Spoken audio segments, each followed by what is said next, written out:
RCF.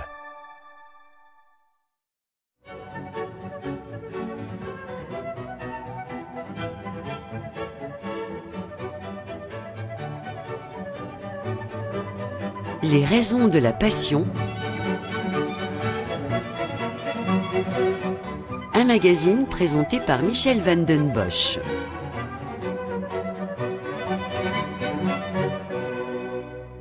Je savais bien peu de choses de Louis Piérard, si ce n'est qu'il avait été le fondateur du Club des écrivains belges en décembre 1922, qui allait devenir le centre belge francophone de peine internationale.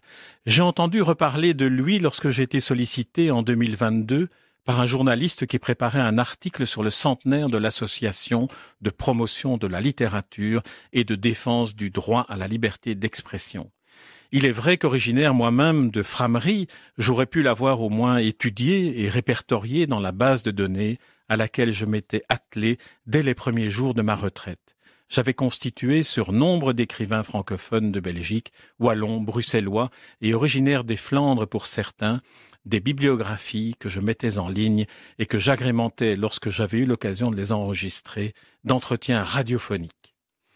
Voilà un extrait pour débuter cette émission de la nouvelle Le Club des écrivains belges, extrait du recueil Belgique que j'ai publié chez Caire.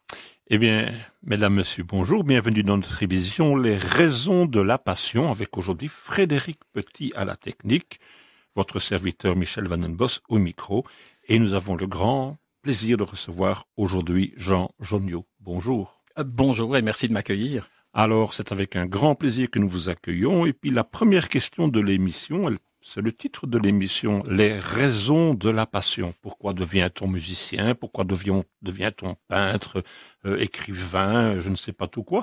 Alors, les raisons de votre passion, Jean Joniot. Alors, moi, je modifierais un peu le titre en disant non pas les raisons de ma passion, mais les raisons de mes passions, parce qu'il y en a plusieurs qui finalement s'entrelacent, s'entrecroisent, se complètent l'une l'autre, et qui tournent toutes autour du livre, de la littérature, de l'écriture, mais aussi, si je peux ajouter une parabole de Aragon sur le mensonge. Ça c'est un programme.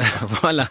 Parce que la littérature, c'est quoi la littérature de fiction, c'est quoi dans le fond? C'est inventer des histoires et prier que le lecteur qui va se lancer dans leur découverte va accepter d'abandonner consciemment son incrédulité, c'est-à-dire se dire pendant le temps d'une lecture, je vais croire ce que l'on me raconte. Et donc, je revendique le mensonge. Et d'ailleurs, ce premier extrait que je vous ai lu d'une nouvelle, le narrateur est à la première personne. On pourrait penser qu'il s'agit de moi, de votre invité, puisque j'ai été président de Pen Club Belgique, puisque j'ai beaucoup travaillé sur Louis Piérard, le fondateur de Pen Club Belgique. Mais en réalité, ce n'est pas de moi dont je parle. J'ai inventé un personnage à qui je prête toute une série d'activités, dont certaines ont été les miennes et d'autres celles que j'aurais peut-être rêvé de faire ou que je n'ai pas encore eu le temps de faire. Voilà. Et comment est venue cette passion de l'écriture? Alors, la passion de l'écriture est venue de la passion de la lecture d'abord, et je pense de la nécessité pour moi de lire. J'utilise un pseudonyme que Frédéric Petit connaît bien, qui est celui de Edmond Morel. Lorsque j'écris des articles ou lorsque je fais mon activité de journaliste littéraire et culturel, et le pseudonyme que j'ai choisi, Edmond Morel, vient du livre qui, je pense, a été le livre fondateur en ce qui me concerne, qui est, et peut-être qu'en associant et en pensant au nom et au prénom Edmond et Morel, vous allez pouvoir le retrouver. Il s'agit en fait d'Edmond Dantès, le personnage principal du roman Le Comte de Monte Cristo. Quant à Morel, c'est Monsieur Morel, qui est le nom d'un des personnages du Comte de Monte Cristo, l'armateur du bateau, le pharaon, dont l'arrivée débute le roman d'Alexandre Dumas avec l'arrivée d'Edmond Dantès. le roman Le Comte de Monte Cristo est un roman qui, moi, m'a captivé à différents titres, que j'ai relu plusieurs fois. Oui, la première lecture qu'on lisait dans les écoles. Voilà, mais la première lecture, c'était la version abrégée du Comte de Monte Cristo. Donc là, on voit plutôt un roman d'aventure avec un personnage qui se réinvente et qui ment, qui s'invente une propre légende alors qu'il ment. Et la deuxième lecture que l'on peut faire lorsque on lit le roman complet, pour la version adulte, intégrale, complète, on se rend compte que c'est un roman d'une cruauté féroce qui dénonce en réalité la turpitude des ennemis d'Edmond Dantès et surtout la vengeance systématique à laquelle, revenu sous le nom de Monte Cristo, riche et fortuné, Edmond Dantès va se venger de chacun de la même façon qu'ils ont été les tortionnaires de l'un ou l'autre des amis ou des parents de Edmond Dantès. Voilà. C'est un roman tout à fait passionnant. Et j'ai un ami qui est toujours étonné parce que j'aime beaucoup la lecture et parfois j'ai des gros bouquins, même genre Ken Follett avec des histoires, des bouquins de 700, magnifique, 800 Ken Follett, pages. Et alors il me demande, mais comment tu peux lire ça? Ça c'est terrible. Mais je dis non, moi je suis triste quand je ferme la dernière page du livre parce que j'ai l'impression de perdre une histoire dans laquelle je vis ou de perdre un ami. Enfin voilà, on rentre dans les textes de cette manière-là d'une manière tout à fait extraordinaire. Et vous connaissez certainement cette sensation que je partage sans doute avec vous si nous sommes passionnés de lecture, qui est de ralentir un peu la lecture vers la fin de l'ouvrage pour qu'elle se prolonge un peu plus que ce que ne fait redouter le peu de pages qu'il reste. Le peu de pages qu'il reste, effectivement. Voilà. Et puis il y a même des livres qu'on peut relire. Absolument. Par après, et on découvre, c'est comme la musique d'ailleurs, en relisant, on entend d'autres choses, on comprend d'autres choses, on relit d'autres choses qu'on n'a pas toujours perçues au premier regard. Voilà. On dit d'ailleurs que lire un livre, c'est le réécrire. Ce qui veut dire qu'à chaque lecture, on le réécrit différemment en nourrissant la lecture qu'on en fait de la propre expérience que l'on a de la vie ou d'autres livres que l'on a lus ou d'autres expériences que l'on a vécues. Voilà, Alors, moi, je suis musicien de profession, donc quelle chance. Oui, c'est une chance, effectivement, mais je crois que être écrivain ou poète, c'en est une autre. et c'est vrai que parfois, je passe mon temps à la composition, et puis il y a des jours où on est devant un peu comme une page blanche. Ça vous arrive aussi? Alors oui, ça m'arrive. En fait, ça m'arrive très souvent, mais dans mon cas, la page blanche est parfois nourrie par une sorte de paresse naturelle que j'ai, ce qui fait que je suis toujours très demandeur d'avoir des commandes et de devoir écrire avec une échéance, de devoir fournir, par exemple, les nouvelles que j'écris. J'ai écrit beaucoup de nouvelles qui ont été au départ publiées dans des revues, comme la revue Marginal que Jacques de Decker a repris en main jusqu'à son décès, après que Jacques de Decker ait été élu au siège d'Albert Aiguepars à l'Académie royale de langue et littérature. Albert Aiguepars étant ce poète nouvelliste et essayiste qui a créé la revue Marginal en 1945, revue dans laquelle on a publié dans la deuxième génération de la revue des nouvelles et je fais partie des auteurs qui, tous les trimestres, se sentaient ou étaient invités à écrire une nouvelle sur une thématique donnée, sur une thématique imposée. Et c'est un peu le principe d'ailleurs de certains des recueils que j'ai publiés, comme l'année dernière à Saint-Idesbald ou comme Belgique au pluriel. Ce sont des nouvelles qui ont été publiées initialement dans des revues ou ont été destinées à des publications de fiction courte. Et alors là, pour répondre à la question sur la page blanche, le phénomène que j'observe lorsque j'ai une contrainte de ce type-là, c'est qu'à un moment donné, sans que je n'y prête vraiment attention, sans que je ne me force à ce que cela arrive, me vient le narrateur, c'est-à-dire celui à qui je vais confier le rôle de raconter l'histoire sur le thème qui m'est imposé ou que je m'impose. Et à partir de là, tout se déclenche. À partir de là, mon narrateur, je me mets à sa place, je vois ce qu'il voit, j'entends ce qu'il entend, je ressens ce qu'il ressent. Et à ce moment-là, l'écriture peut naître. Et l'autre caractéristique en ce qui concerne ma manière d'écrire, c'est qu'à partir du moment où j'ai mon narrateur, qui donc est quelqu'un de fictif, j'associe dans le récit des événements réels et des événements purement fictifs.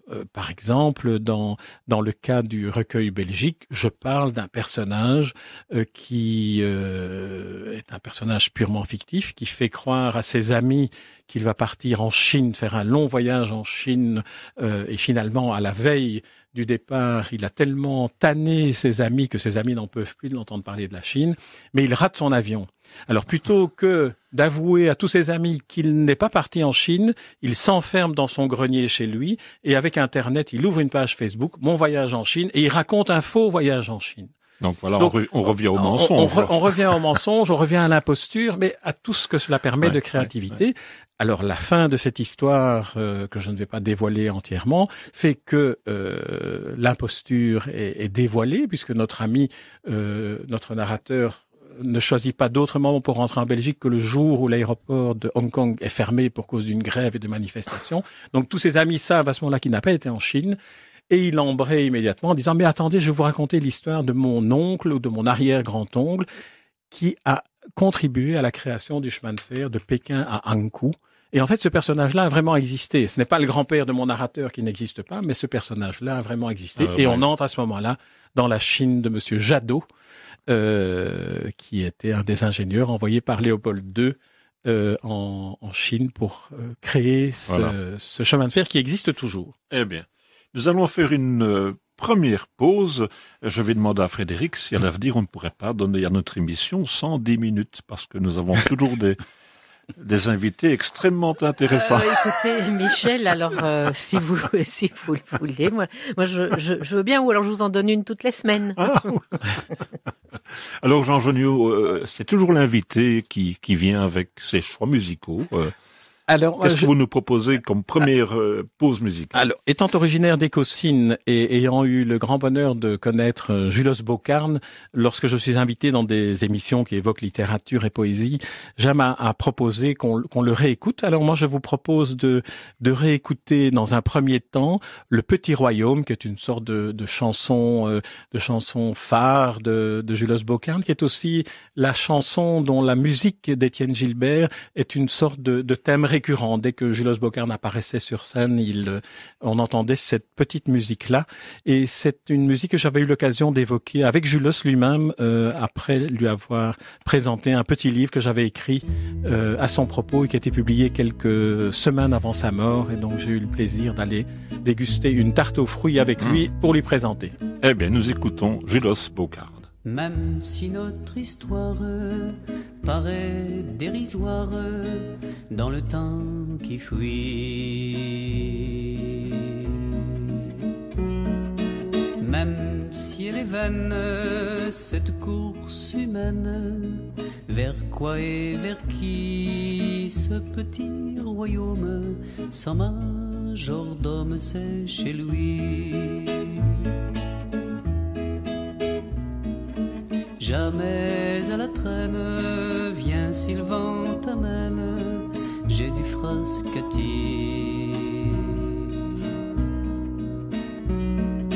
Ne crains pas la pluie, de canard t'habille, amène Sophie au petit royaume, sans majordome chez lui.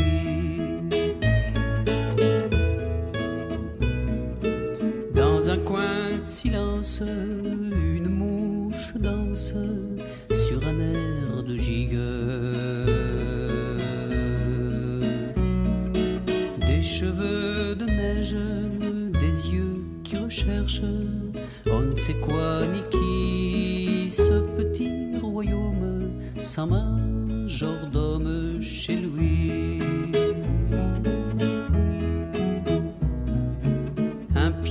Dans la tombe, la mort fait sa ronde et tu lui souris. Sa faux est à la porte, on sait qu'elle est proche, mais ce qui l'a séduit, c'est ce petit royaume sans majordome chez lui. Si tu passes outre, si dans une poutre on t'enferme aussi, passera en douce comme sur de la mousse, vit en paradis dans ce petit royaume sans majordome chez lui.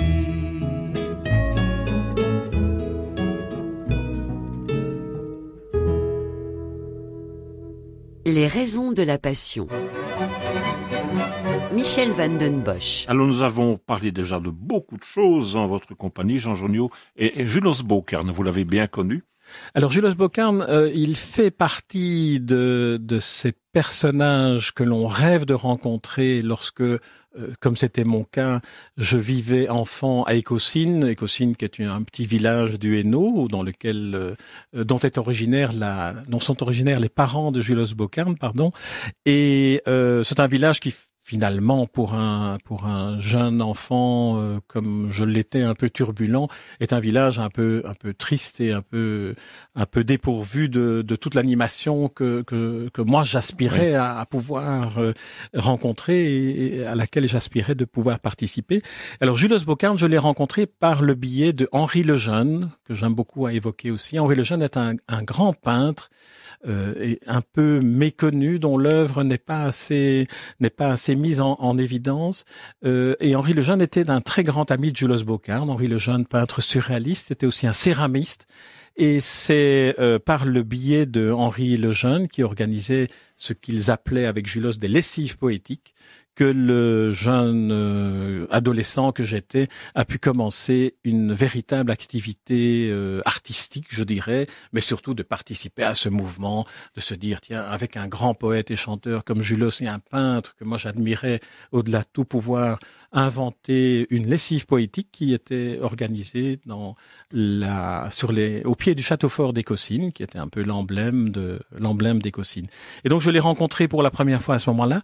Il a été le premier chanteur dont j'ai vraiment écouté un récital complet. C'était dans la salle d'armes du château fort d'Écossynes. Et il est aussi le premier chanteur que j'ai osé approcher pour bavarder avec lui. Et j'ai toujours un 33 tours avec sa signature pour Jean, avec une petite fleur signée Julos Bocarn. Et voilà. Et donc il fait partie comme ça de ma petite mythologie personnelle. Et pour moi, c'était un grand bonheur d'avoir été sollicité pour écrire dans la collection des éditions La Miroir l'article consacré à Julos. Article qui m'a permis d'évoquer vraiment à la première personne toute l'émotion que l'on peut ressentir en écoutant et en découvrant la poésie à travers la chanson. Alors dernièrement, on m'a demandé un autre article sur Julos dans le cadre d'une revue, la Revue Générale, qui consacre un numéro à la musique. Et j'ai développé une réflexion, ou plutôt une rêverie qui m'était venue en me rappelant de Julos Bocarn et en considérant que sa voix est aussi une musique. Assez curieusement, toutes les fois que Julos entre en scène, on entend d'abord la musique du Petit Royaume que vous venez d'entendre, jouée à la flûte par Étienne Gilbert. Et puis il commence à parler, il commence à raconter des histoires, raconter des carabistouilles, comme on dirait. Et sa voix a une musicalité qui est celle d'un mélange entre l'accent wallon d'Écossynes dont il est originaire. Il parlait très bien le wallon, et une manière de déjà chanter quand il parle. Et c'est quelque chose qui est un peu singulier, qu'on retrouve aussi chez certains conteurs canadiens. D'ailleurs, il avait beaucoup de succès au Canada, au Québec en tout cas. Et donc, j'ai pu à nouveau lui rendre hommage en écrivant un petit article sur cette caractéristique-là, je trouve, de la musicalité d'une voix qui porte la poésie. Et on le verra dans le deuxième extrait que vous m'avez gentiment demandé de choisir. J'ai choisi un extrait où c'est une chanson chantée habituellement par Julos, dont le texte est de Victor Hugo et qu'ici je vous ferai entendre chanter par José Van Damme. Ah, José Van Damme, voilà. Pensez à vous, à vos goûts pour la musique classique. Oui, puis, José Van Damme, il habitait le même village que moi dans la région d'Ath. Mais voilà. Bon, depuis lors, il n'est plus là et on l'entendait chanter sur la place du village. C'était assez extraordinaire. Eh bien, la prochaine fois, je propose qu'on fasse une émission en duo plutôt que de doubler le nombre d'émissions. On va doubler le nombre d'animateurs dans une émission. On parlera de tout et de rien. Et alors, on parle du Julos Bocarn, le poète chantant, et ça me donne envie de passer à un autre poète dont vous êtes un grand défenseur et qui est Maurice Carême. Absolument. Alors là, je suis très heureux aussi de pouvoir évoquer Maurice Carême. Il se fait que depuis une quinzaine d'années, je suis membre du conseil d'administration de la Fondation Maurice Carême.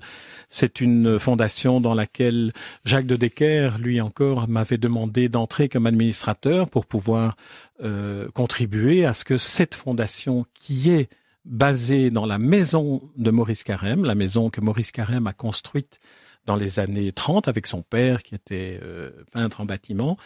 Et Maurice Carême a eu la chance dans cette maison, avant sa mort, de pouvoir en faire une fondation, ce qui veut dire que son musée est maintenant confondu avec une fondation à laquelle on ne peut plus toucher, on ne peut plus détruire la maison, on ne peut pas. Et par ailleurs, dans cette maison se trouvent toutes les archives de Maurice Carême. Si vous allez visiter la maison, ce à quoi je vous invite, c'est un musée, donc on peut la visiter, vous trouverez non seulement l'état dans lequel elle a été laissée le jour de la mort de Maurice Carême, le jour de Noël de 1978, si je me souviens bien, et tout y est. Au mur, vous voyez les tableaux que ses amis lui ont fait, vous voyez des objets que ses amis lui ont fait, des sculptures, des objets d'art, mais vous avez aussi toute sa bibliothèque de poésie. Il avait une bibliothèque inouïe, tous les poètes belges s'y sont trouvés. Et vous trouvez aussi sous le jardin une partie moderne qui a été réalisée pour préserver dans des conditions d'hygrométrie scientifiquement nécessaires toutes les archives de Maurice Carême, tous ses manuscrits, tous ses carnets, tous les crayons avec lesquels il écrivait ses poèmes. Et c'est assez en même temps touchant. Quand on voit un manuscrit, on est toujours un peu ému en se disant on tient le papier qui a été devant les yeux de celui qui va composer quelques secondes après. Voilà. Il y a vraiment cette émotion-là que l'on peut ressentir. Mais en plus, grâce à la secrétaire de Maurice Carême, Janine Burny, qui avait été la présidente de la Fondation Maurice Carême jusqu'à sa mort, je lui ai succédé à sa mort. Elle conservait vraiment tout. Et comme elle était sa secrétaire, elle participait également à la mise au net des poèmes de Maurice Carême, que Maurice Carême aimait écrire en se promenant. Il allait marcher avec son petit carnet, son sac à dos. Il s'asseyait, il écrivait. Et Janine Burny, une de ses fonctions était de remettre au net ce qui avait été écrit pour ensuite que Maurice Carême puisse faire la 3e version. Voilà. Et on a comme ça une collection incroyable de petits carnets avec des poèmes dont on voit comment ils ont évolué. Il est aussi très touchant sur la table de travail de Maurice Carême, un petit dictionnaire des rimes qui avait été spécialement conçu par Janine Burny pour lui. Donc avec l'adaptation d'un dictionnaire des synonymes à l'usage qu'en faisait habituellement Maurice Carême. Alors sur Maurice Carême, encore un petit mot, la Fondation est aussi destinée à promouvoir l'œuvre de Maurice Carême et notamment à rééditer certains de ses ouvrages ou à promouvoir la réédition de certains de ses ouvrages sous forme de livres, mais aussi et là je me tourne vers le musicien que vous êtes, sous forme d'œuvres musicales, d'adaptations musicales. Oui. Il faut savoir que de très grands musiciens, dont Darius Milhaud, ont adapté des poèmes de Maurice Carême. Et alors, les 2 derniers livres en date sur lesquels je vais profiter de cette émission pour attirer l'attention de ceux qui nous écoutent, c'est un recueil de poèmes intitulé Brabant, qui avait été édité une première fois dans les années 70 et qui n'a jamais été réédité depuis. Donc, on a maintenant aux éditions du CEP, une maison d'édition dirigée par Richard Miller. Nous avons maintenant une nouvelle édition de Brabant qui est ornée d'une préface posthume de Jacques de Decker, préface que l'on a, disons, utilisée à partir d'une interview qu'il m'avait donnée à propos de la manière d'écrire et l'importance de Maurice Carême dans le paysage littéraire belge, pas seulement poésie pour enfants. Et le 2e livre qui vient d'être publié, c'est aux éditions Piranha, c'est Médua, un conte fantastique de Maurice Carême. Ce qui permet de dire ici que Maurice Carême n'est pas le poète pour enfants que tout le monde pense, tout à fait. Auquel on le réduit, mais est un grand poète Moi, parfois, en lisant certains poèmes, je le compare à Prévert ou je le compare à Verhaeren. Il y a certains poèmes qui sont d'une profondeur et parfois même d'une noirceur qui ne correspond pas du tout à ce qu'on peut penser d'un poète pour enfants.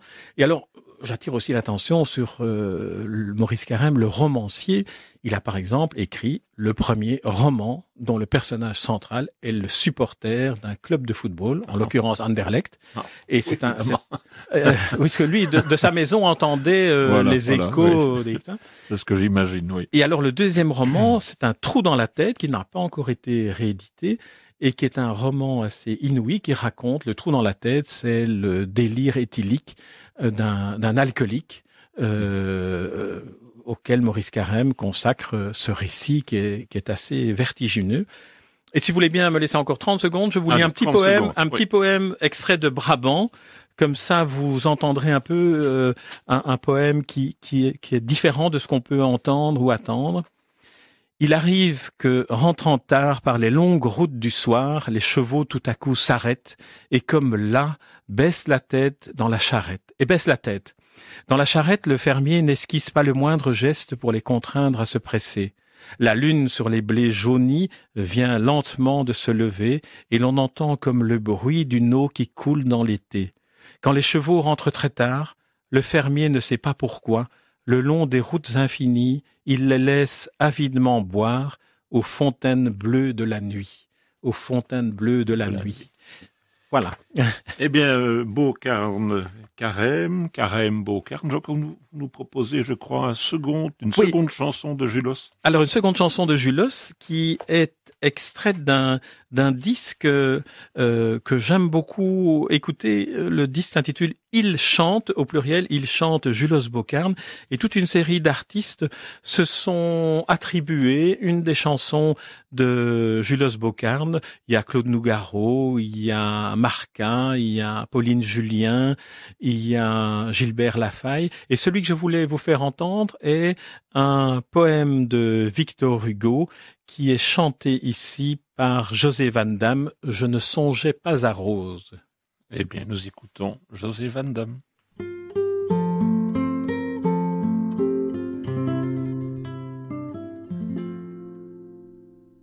Je ne songeais pas à Rose. Rose au bois vint avec moi. Nous parlions de quelque chose, mais je ne sais plus de quoi. J'étais froid comme les marbres, je marchais à pas distraits. Je parlais des fleurs, des arbres, son œil semblait dire après.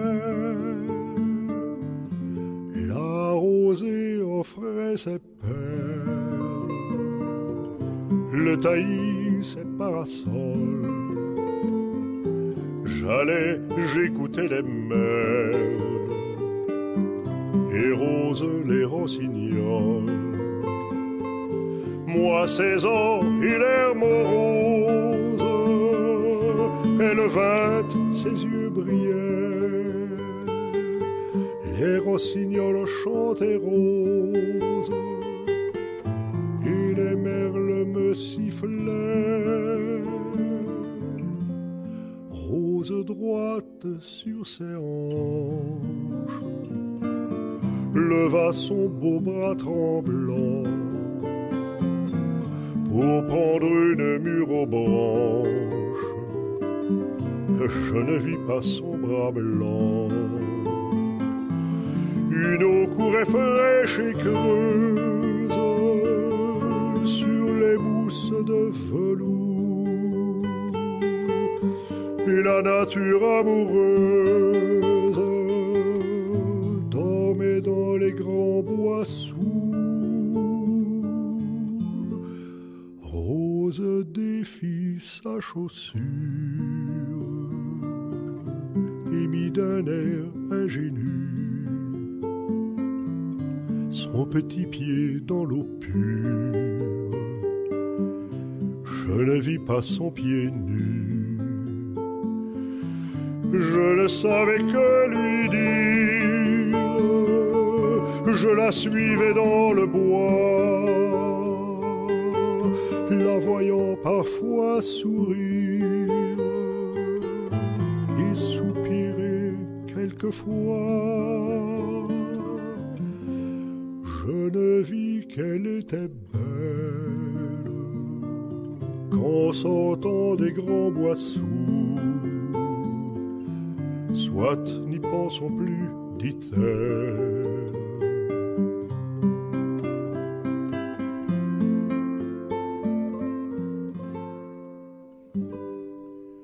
Je ne vis qu'elle était belle qu'en sortant des grands bois sourds. Soit n'y pensons plus, dit-elle. Depuis, j'y pense toujours.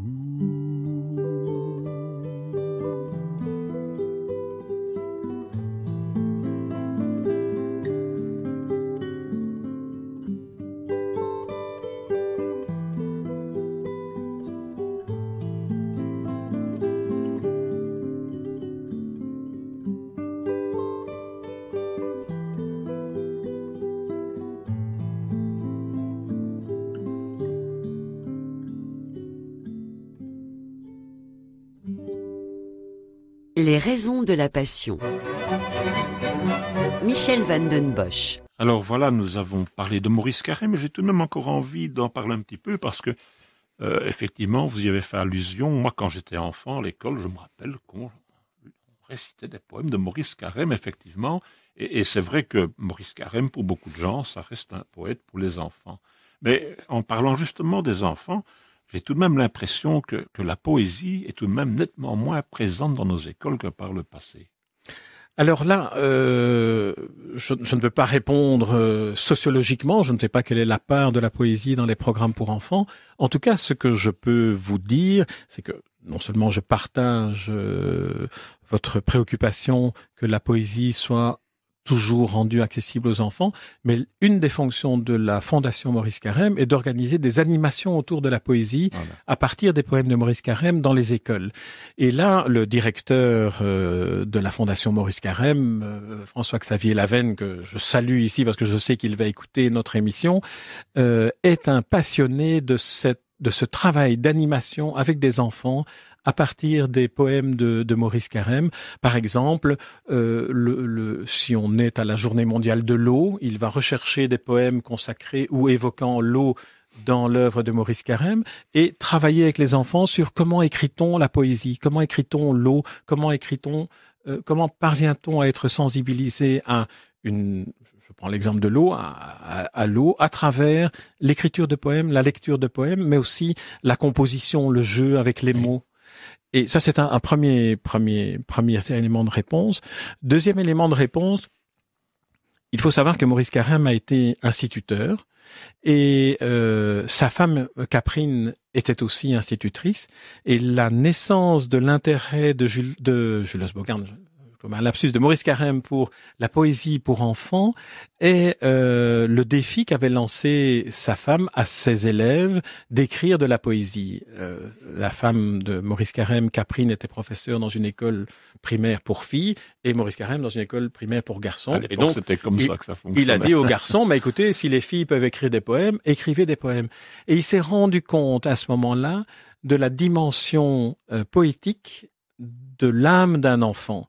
Et lorsqu'on dit aujourd'hui que Maurice Carême est un poète pour enfants, il faudrait peut-être le formuler différemment pour un certain nombre de poèmes qui ne sont pas ceux qu'on a évoqués auparavant.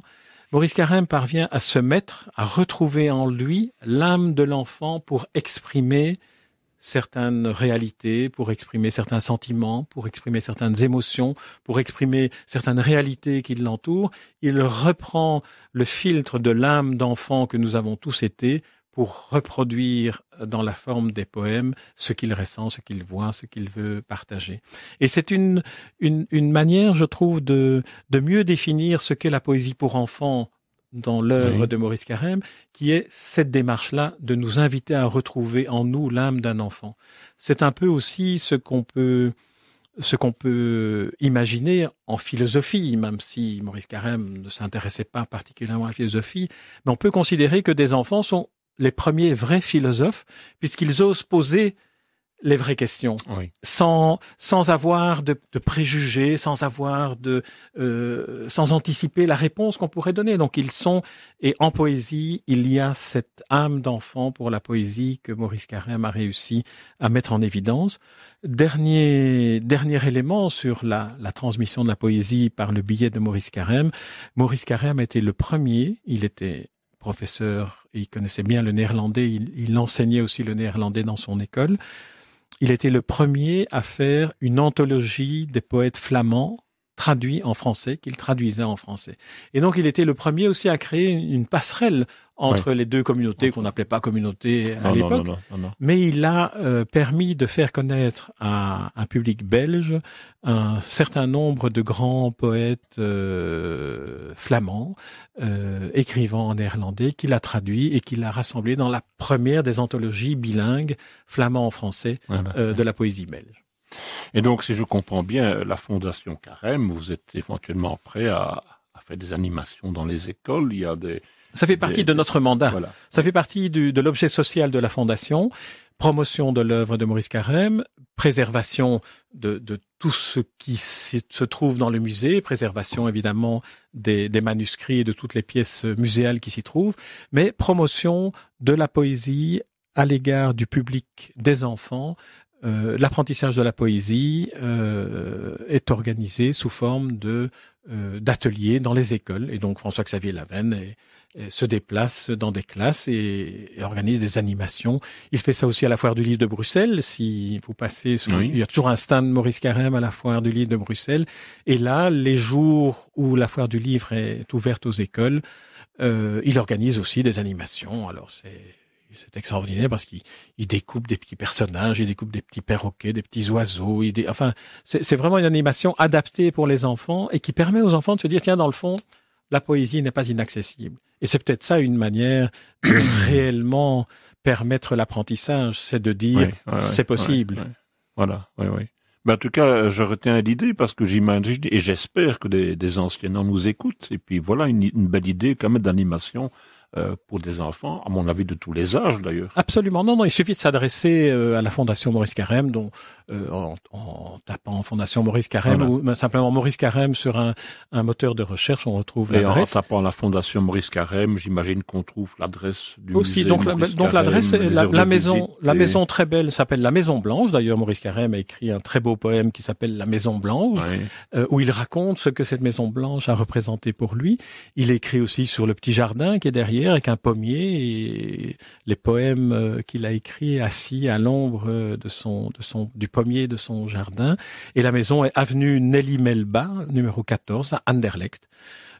Et évidemment, comme c'est une maison privée, elle n'est pas aux dimensions d'un musée, donc le nombre de visiteurs admis à la fois est limité à 10 ou 15 personnes et il faut prendre rendez-vous. C'est ce que j'allais supposer effectivement, si l'endroit n'est pas immense. Et puis c'est plus gai de regarder ça tranquillement à son aise que d'être bousculé. Oui. Non, en plus, de toute façon, il n'y a pas assez de place parce qu'il y a, c'est vraiment une maison unifamiliale à la flamande. En plus, toutes les pièces sont occupées. Le bureau de Maurice Carême est occupé. Il y a des bibliothèques avec 3 rangées de livres. C'est un lieu à voir. Et sur le site internet, vous pourrez aussi faire une visite virtuelle. Donc, on a organisé la prise de vue d'une visite virtuelle, mais il vaut quand même mieux, je vous le recommande, aller sur place. Et si en plus vous écoutez les explications que vous donne tellement volontiers François-Xavier Lavenne, qui peut vous réciter tous les poèmes de Maurice Carême, il en connaît presque toutes les versions. Et donc, c'est très amusant avec lui de parler des différents poèmes de Maurice Carême parce qu'il peut reconstituer l'évolution de l'œuvre et notamment montrer à ce moment-là, lors d'une visite, les différents carnets qui permettent de voir comment, de l'œuvre initiale écrite au bord d'un ruisseau lors d'une promenade, on en arrive à la version finale que Maurice Carême éditait. Eh bien, Jean Genioux, nous allons peut-être vous proposer de nous donner un troisième petit plaisir musical pour cette émission. Alors le troisième. Alors j'ai voulu aussi continuer à choisir dans la poésie et dans la poésie chantée. Alors le nom d'Olivier Théroigne est un nom dont je trouve qu'on ne l'entend pas assez. C'est un poète, c'est un écrivain, c'est un nouvelliste et il écrit de merveilleuses chansons très très poétiques, très très écrites. Et dont je vous propose un extrait d'un des CD dont le titre est Mnémosyne, et le titre que j'avais choisi est Je voudrais encore. Je voudrais encore qu'il neige sur la maison de ma grand-mère, quand on tapait dans le ballon avec mes frères, avec tonton. Oh, je voudrais encore qu'il fume les cigarios de mon grand-père, dans le sillon de son blanc sec, dans les rayons jaunes des Dimerx. Oh, je voudrais encore refaire le mur du jardin de mon père, le château fort d'ancien régime, loin de l'empire, loin des machines. Je voudrais encore qu'elle m'aime, la fille blonde des poèmes, quand nous baisions dans l'eau bénite, comme si la messe était dite. Les ciboires souriaient à nos danses du dimanche. Où t'emporte ta robe blanche dans le tombeau du lit qui flanche.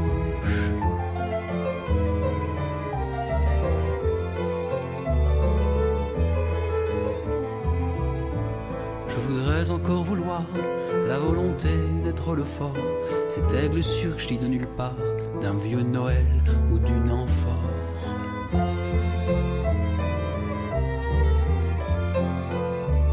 Et je voudrais encore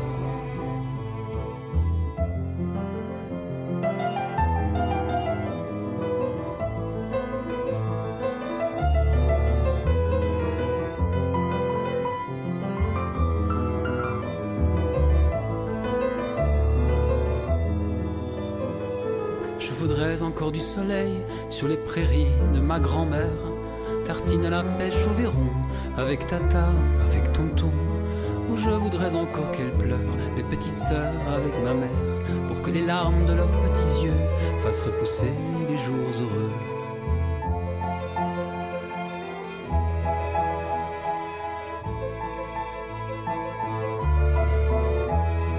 Je voudrais encore qu'elles pleurent, les petites sœurs avec ma mère, pour que les larmes de leurs petits yeux fassent repousser les jours heureux. Les raisons de la passion. Michel van den Bosch. Alors, nous allons quelque peu quitter la Belgique tout de même, parce que je sais que vous êtes aussi en contact, notamment avec la Roumanie, qui est aussi, entre parenthèses, un pays que je connais bien. J'y ai beaucoup travaillé comme musicien. Pas très loin de Cluj d'ailleurs, à Borgamureș, qui est aussi dans en Transylvanie. Voilà. Mais alors aussi, évidemment, je vois que vous êtes beaucoup en contact avec ce malheureux pays actuellement qu'est l'Ukraine.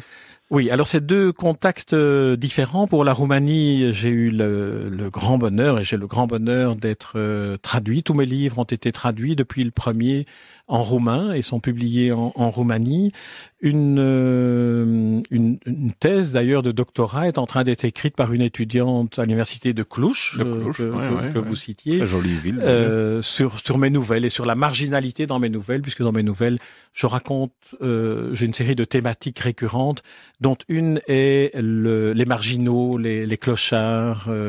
Je me suis beaucoup occupé des sans-abri pendant une quinzaine d'années, et ce sont des personnages et des personnalités qui ont inspiré plusieurs de mes personnages de fiction.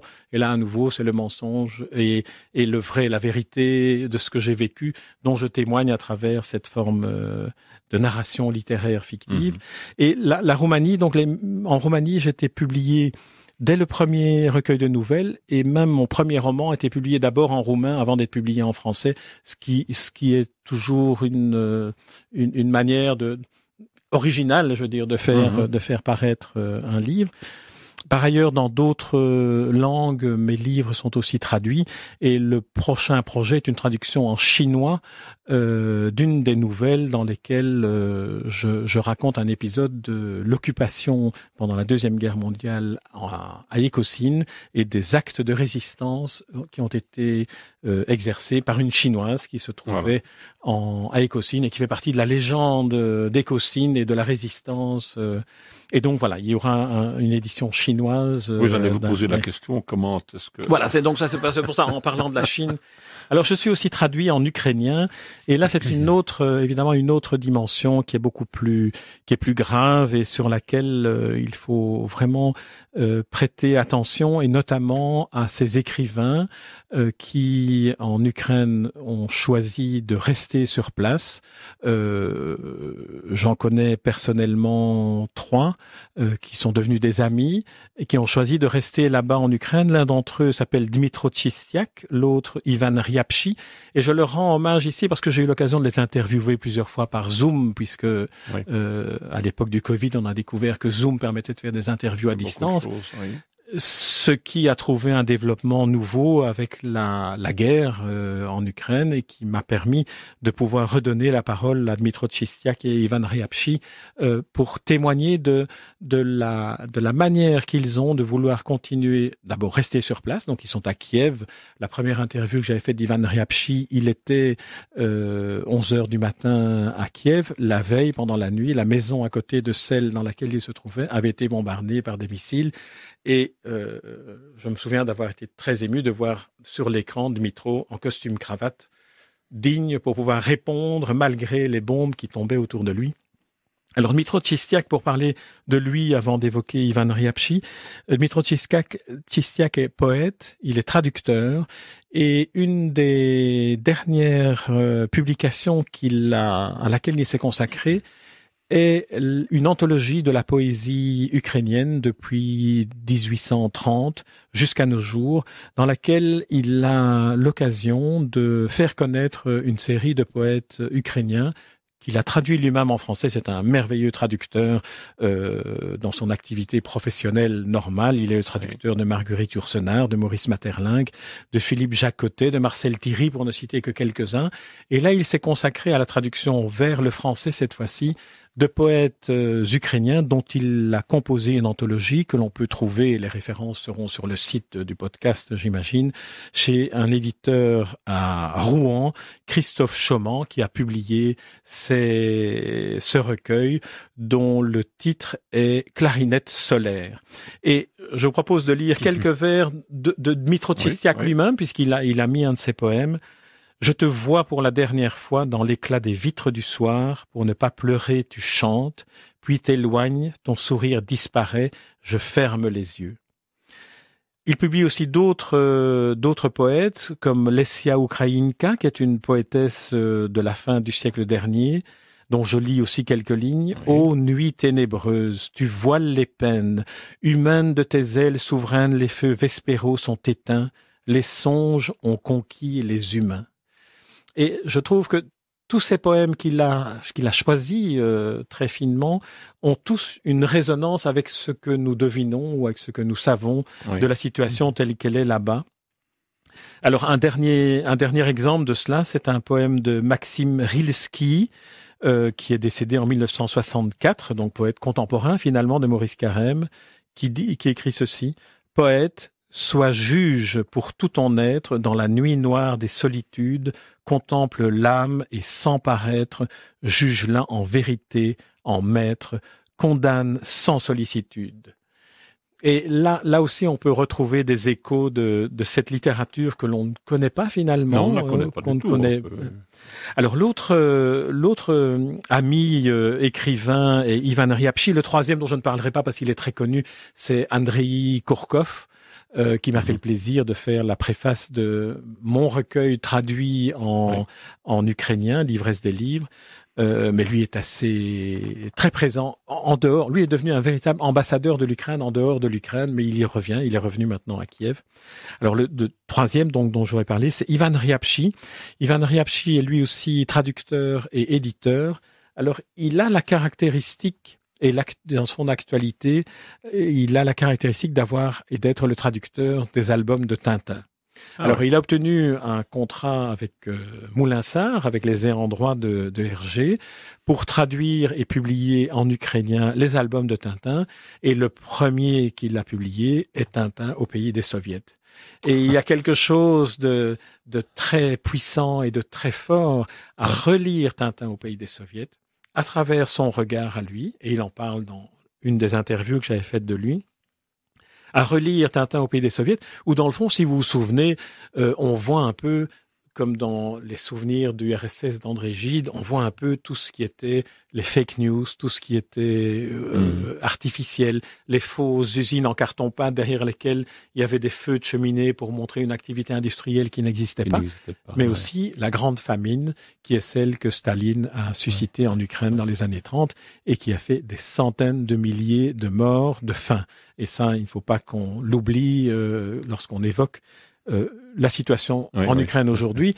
On ne peut pas la considérer sans penser à l'histoire que l'on devrait peut-être réétudier davantage. Une des manières de le faire, c'est aussi de lire la littérature ukrainienne, et qu'effectivement on ne connaît pas. Hein. Voilà. Et c'est vrai que la langue l'ukrainien ou le russe, et par rapport à notre langue française, c'est quand même pas évident. Le roumain, c'est déjà un peu autre chose parce que finalement c'est une langue latine. Oui, mais il existe de très bonnes traductions. Il existe de très bonnes traductions d'écrivains ukrainiens. Ce qu'il faudrait, c'est maintenant les remettre en évidence ou en traduire de nouveaux textes.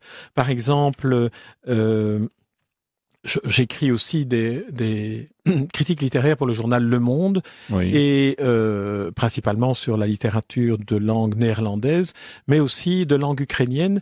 Et prochainement, j'aurai l'occasion de rendre compte d'un roman très singulier dont le titre est Zone, qui raconte l'histoire de cet écrivain qui naît l'année de Tchernobyl, en 1988, et a passé une partie de sa jeunesse à aller explorer la zone, c'est-à-dire à aller ressentir ce qu'a été la catastrophe de Tchernobyl, qui, pour rappel, se trouve sur le territoire ukrainien, et aussi pour raconter ce qu'on peut ressentir en tant que poète dans la manière d'exprimer cette réalité-là, telle qu'il l'a vue, lui, 20 ans plus tard, lorsqu'il allait errer et explorer un peu comme ces explorateurs de zones urbaines. Donc voilà, ça c'est un exemple de livre qui aujourd'hui mérite d'être lu, redécouvert.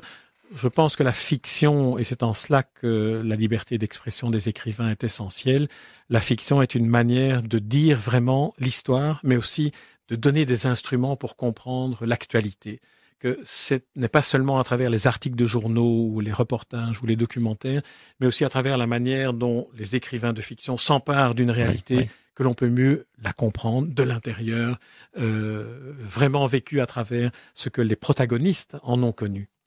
Voilà, et donc là, voilà, c'est aussi la vocation de Pen Club pour clôturer le chapitre ukrainien. Pen Club, dont je suis aujourd'hui le président honoraire, est une association dont le but est de permettre aux écrivains dans les pays totalitaires, dans les pays où la liberté d'expression est menacée, de continuer à s'exprimer et de bénéficier d'une sorte de protection morale de la communauté de leurs pairs.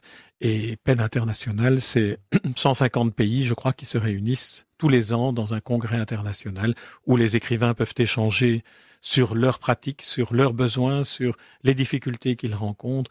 Et c'est dans le cas de l'Ukraine, on parlait de Andrei Kourkov, il est président de PEN Ukraine, et la première fois que je l'ai rencontré, c'était à Lviv, au début de la guerre du Donbass, lors de réunions du PEN Club international. Voilà, et on pense vraiment beaucoup à ce peuple qui souffre d'une manière épouvantable lorsque l'on regarde les informations. C'est vraiment quelque chose, on n'imagine pas que ça puisse encore se passer dans nos régions. Finalement, c'est l'Europe aujourd'hui. Faut pas oublier que nous sommes tous les trois, je pense ici, de la génération qui n'a jamais connu la guerre, et une des raisons pour lesquelles cette situation a été rendue possible, c'est la création de l'Union européenne. Pour rappel, le drapeau de l'Union européenne est le seul drapeau qui n'ait jamais été planté sur un champ de bataille. On ne le dira jamais assez. Ah, voilà une belle remarque. Je n'y avais pas pensé à cette chose-là, mais voilà. Et espérons que ce drapeau ne se plante d'ailleurs jamais sur un terrain de guerre, mais ça ne veut pas dire que nous ne devons pas non plus aider évidemment nos amis ukrainiens face à cette agression. Je Et pense puis il faut que... rester toujours très vigilant malgré tout. Oui, sur, tout à fait. Alors, Jean Genot, merci beaucoup pour votre visite. On aurait encore pu parler beaucoup. J'ai encore un tas de choses, mais voilà, il y a un temps pour tout. Et à la radio, il y a un minutage très sévère que nous devons respecter. Alors, merci. C'était vraiment passionnant de vous recevoir et j'espère que nous aurons l'occasion de refaire cette expérience et pourquoi pas un jour présenter des choses ensemble et recevoir aussi les invités, les personnes qui s'occupent de cette fondation Maurice Carême. Et je ne puis que recommander à chacun de prendre contact et d'aller voir cette maison, pas le stade de football, non, la maison de Maurice Carême. Alors merci, et pour terminer, je crois que vous avez un 4e petit morceau qui nous permettra de clôturer notre émission Les raisons de la passion de Jean Geniot. Alors, je tiens à vous remercier vous aussi pour la manière dont vous avez eu la gentillesse de m'accueillir, ainsi que Frédéric Petit ici pour cette émission. Le dernier titre que je voudrais partager avec vous est à la fois poésie, musique, Julos Bocarde et un poète belge francophone auquel je tiens beaucoup, qui est Max Elskamp. Alors Max Elskamp, dont la maman est originaire d'Écosine, a inspiré à Julos Bocarde de chanter une de ses chansons extraite d'un poème de Max Elskamp, Ô clair Suzanne Adolphine, dont les premiers vers sont Ô clair Suzanne Adolphine, ô ma mère des Écosines, à présent si loin, qui dormait, vous souvient-il des jours heureux que nous passions à belle tête? Eh bien, nous allons écouter cela. Merci, à bientôt. Ô claire Suzanne Adolphine, ô ma mère des Écosines, à présent si loin qui dormait, vous souvient-il des jours d'été? Là-bas quand nous allions pour les visiter, nos parents, dans leur château de belle tête, bâti en pierre de chez nous, et qui alors nous faisait fête, à vous leur fille ainsi qu'à nous. Cette douce Wallonie d'été clair là-bas en Hainaut, nous entendions d'harmonie comme une voix venue d'en haut, le bruit des ciseaux sur les pierres qui chantait sous les marteaux, comme cloches sonnant dans l'air, ou mer au loin montant ses eaux, tandis que comme des éclairs passaient les trains sous les ormeaux. Oh ma mère des Écosines, c'est votre sang qui parle en moi, et mon âme qui se confine en vous et d'amour et de foi, car vous m'étiez comme Marie, bien que je ne sois pas Jésus.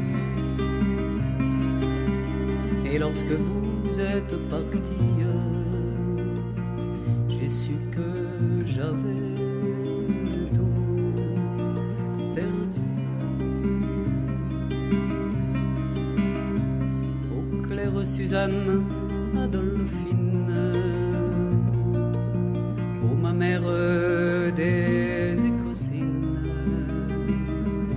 à présent si loin qui dormait, vous souvient-il des jours d'été?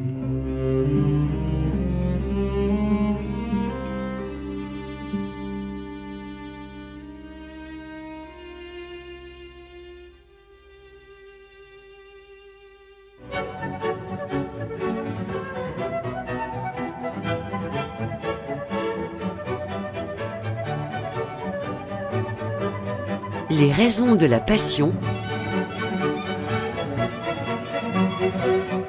Un magazine présenté par Michel van den Bosch.